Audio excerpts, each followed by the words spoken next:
Kind of related to what you just learned about access modifiers is another modifier, and that's the read-only modifier. Let's say we have certain fields which should not just be private or public, they also shouldn't change after their initialization. For example, the ID should not change thereafter. To make it clear that it shouldn't change, you can add read-only here as well, and you could have added that up here as well. So here you would have also written private read-only.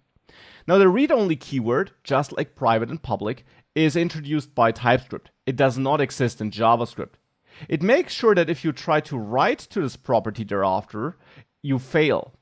So you can only use it once during initialization, but thereafter, let's say for add employee, for whatever reason, I try to change ID to D2, you see we get an error here that I can't assign to ID because it's read-only. So this adds some extra safety to make it really clear that a certain property should only be initialized once and shouldn't change thereafter, a requirement you have quite often for certain properties in your objects. So this can add extra type safety again and make your intentions very clear. Of course, you can always say, well, I'm the one writing the code. I won't do anything I don't want. Well, it's still good to be very clear when you define your code. Because A, you might forget what you wanted to do if you pause working on your code for a couple of weeks or whatever it is. And B, you might be working in a team or sharing your code with other people. And it's generally a good idea to write clear and explicit code that makes your intention very clear. And read-only can help you there because it makes it very clear what your goal is.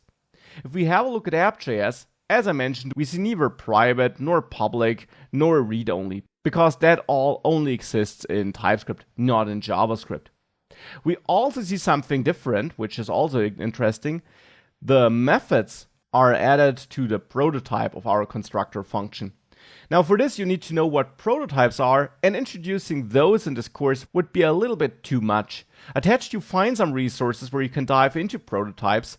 It's an important part of JavaScript, especially of JavaScript before we had classes, and it doesn't hurt to understand prototypes if you're a JavaScript developer.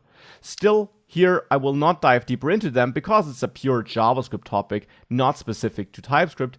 Indeed, in TypeScript, we typically work less with prototypes because we can do more with classes.